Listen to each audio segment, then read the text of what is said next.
নমস্কার, কেমন আছেন সবাই? আজ হলো 9 তারিখ, এখন বাজে বিকাল 5টা। প্রতিদিনের মতন আমি আজও রেডি হতে চলে এসেছি সংসারের সব কাজকর্ম সেরে।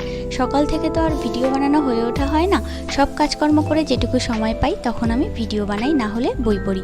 আজ সকাল থেকে খুব বৃষ্টি হচ্ছে, বিকালটা এত সুন্দর লাগছে যে কি বলবো।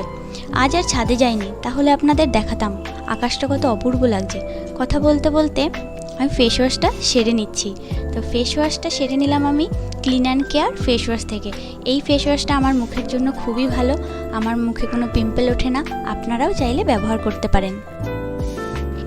মুখটা আমি ধুয়ে আসলাম, এবার আমি আমার মুখটা পরিষ্কার করে নিচ্ছি। বাড়িতে গামছা থাকতেও বেশিরভাগ মানুষই এটাই করে, গামছা থাকতেও এটা ওটা জামা কাপড় দিয়েই বেশিরভাগ মানুষ সেরকমভাবে মুখ মোছে। আমিও সেরকম ব্যতিক্রম নই তার থেকে, আমিও এটাই করি। আজ একটু অন্যরকম লাগছে, কারণ অন্যদিন তো আমি ব্লগ ভিডিও বানাতাম না, আজ একটু অস্বস্তি লাগছে। আজ ভাবছিলাম একটু বাজারে যাব, বাজারে গিয়ে একটা ননস্টিকের প্যান কিনতাম, না হলে রুটি করতে ভীষণ সমস্যা হয়ে যায়। যাই তাহলে জামাটা পরে রেডি হয়ে আসি। যে জামাটা পরে আমি ভিডিও বানাবো সেটাই খুঁজে পাচ্ছি না, কি অবস্থা বলুন তো। যখন যেটা দরকার হয় তখন সেটা আমি কখনোই খুঁজে পাই না, এদিকে ওদিকে রেখে দিই। ওয়াশিং মেশিনে ধুতে দিয়েছিলাম, তারপরে যে কোথায় মেলেছিলাম জানি না। যাক বাবা, পাওয়া গেছে, এবার যাই। এই দেখুন চলে আসলাম রেডি হয়ে। তো কেমন লাগছে আমাকে এই জামাটা পরে কমেন্ট করে জানান। এই জামাটা আমি কিনেছি ফ্লিপকার্ট থেকে, আপনাদের যদি এরকম জামা পছন্দ হয়ে থাকে তো আপনারা ফ্লিপকার্টে অর্ডার দিতে পারেন। দেখুন এখন আবার বৃষ্টি শুরু হয়েছে, আজ আর মনে হয় বাজারে যাওয়া আমার হবে না। তো ঠিক আছে, আমি ভিডিও বানানোর জন্যই রেডি হই, চলো তাহলে আমার সঙ্গে থাকো। এই যে আমি আমার গয়নার বাক্স নিয়ে চলে এসেছি, এটাতেই আমার সমস্ত সম্পত্তি রয়েছে। এই গয়নার বাক্সতেই আমার সমস্ত মেকআপের জিনিসপত্র রয়েছে। সমস্ত বলাটা ভুল, আমার কাছে কোনো মেকআপের জিনিসপত্রই নেই। আমি সামান্য কিছু জিনিস দিয়ে মেকআপ করি, সেটা হচ্ছে কনসিলার আর ফাউন্ডেশন, এছাড়া আমার কাছে আর কিছুই নেই। মেকআপের বিষয়ে যে আমার তেমন কোনো আইডিয়া নেই সেটা আপনারা আমার মেকআপ দেখলেই বুঝতে পারবেন, তাতে আমার আর কিছু বলার নেই। কিন্তু যাই হোক, একটা কথা বলার ছিল, জানেন তো আমার বাড়িতে যে কুকুরটা আছে ওর কিছুদিন আগে একটু অসুস্থ হয়ে গেছিলো, একদম খাওয়া দাওয়া বন্ধ করে দিয়েছিল। জোর করে খাইয়ে দিতাম, এখন সমস্যাটা হলো ও আর নিজে থেকে খায় না। এর কারণটা যে কি আমি কিছুতেই বুঝে উঠতে পারছি না। একেবারে যে সে নিজে খায় না সেটাও না, মাংস হয় যেদিন সেদিন আর আমার কোনো চিন্তা। কুকুররা এরকম একটু আহ্লাদেই হয়, যে বাড়িতেই যায় পরিবারের সকলেই যদি ওকে ভালোবাসে না তাহলে ওরা অনেক আদুরে হয়ে যায়, অনেক আহ্লাদে টাইপের হয়ে যায়।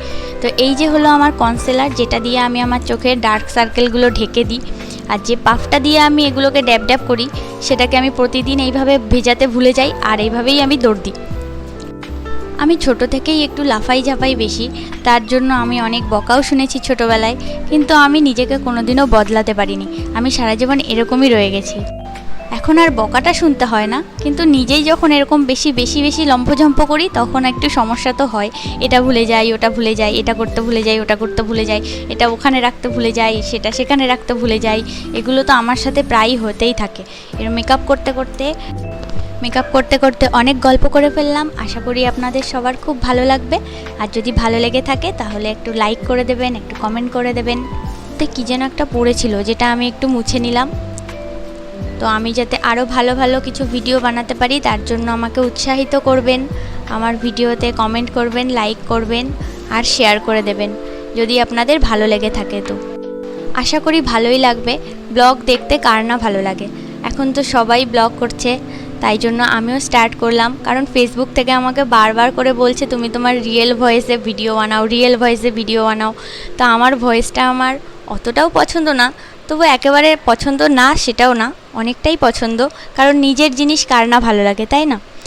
এই চুড়িগুলো পরলে আমাকে খুব ভালোই লাগে, এই চুড়িগুলো আমার খুবই ফেভারিট। তো আমি একটু নাচ টাচ করতে শুরু করে দিয়েছি আনন্দে, যে এখন আমি রিলস বানাবো। তো ঠিক আছে, টাটা বাই বাই। তো পরের ব্লগে আবার দেখা হবে। সবাই ভালো থাকবে, সুস্থ থাকবে, আর আমার জন্য অনেক অনেক প্রার্থনা করবে যাতে আমি আরও ভালো ভালো কিছু ভিডিও বানাতে পারি।